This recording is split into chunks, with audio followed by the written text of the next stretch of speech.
Rome did not fall in a single day. It did not collapse in one great battle. Instead, it died slowly, rotting from within, until the moment came when no one was willing to defend it anymore. A dying empire by the 5th century AD, the Western Roman Empire was only a shadow of its former glory. Its borders were collapsing, its treasury was empty, and its army was no longer truly Roman. Most of Rome's soldiers were now barbarian mercenaries, Germanic warriors fighting not for loyalty but for pay. Real power no longer belonged to emperors in golden palaces, but to generals who commanded these armies.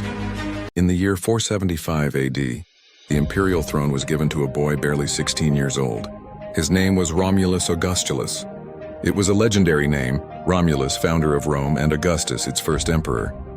But the boy himself held no real authority. Romulus did not rise to power through strength or merit. He was placed on the throne by his father Orestes, a powerful Roman general who ruled from the shadows. The empire was now governed by a child, and collapsing faster than ever. At the same time, a dangerous figure was rising within Rome's own army. His name was Odoacer, a Germanic warrior and leader of barbarian troops known as the Heruli and Sciri. These men had served Rome for years. They fought its wars. They bled for its survival. All they asked in return was land. Orestes refused. That single decision sealed the fate of the empire.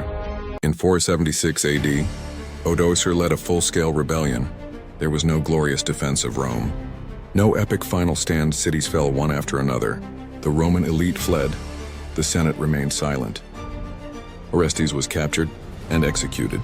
With the general dead, nothing stood between Odoacer and the imperial throne. Odoacer marched into Ravenna, the capital of the Western Empire, and entered the imperial palace. There he faced the teenage emperor Romulus Augustulus, a frightened boy wearing a crown he never earned. And yet Odoacer did something unexpected. He spared the boy's life. According to historians, Odoacer declared, "You are too young to rule an empire." Romulus was stripped of his title, his imperial robes removed, and sent into exile in southern Italy, with a penchant to live quietly for the rest of his life. After deposing Romulus, Odoacer did something unprecedented. He did not appoint a new emperor.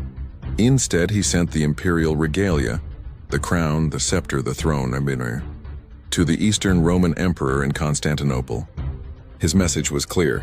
The West no longer needed an emperor. In that moment, the Western Roman Empire officially ceased to exist.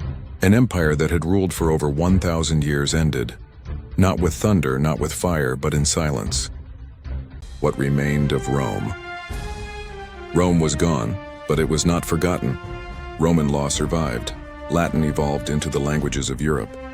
Roman roads, cities, and institutions shaped the medieval world. Meanwhile, the Eastern Roman Empire, later known as the Byzantine Empire, would survive for nearly another 1,000 years. Final words. The fall of Rome was not the result of one invasion.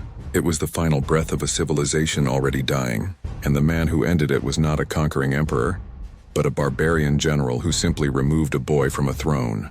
Thus ended the Western Roman Empire, when a 16-year-old emperor was deposed and the ancient world quietly faded into history.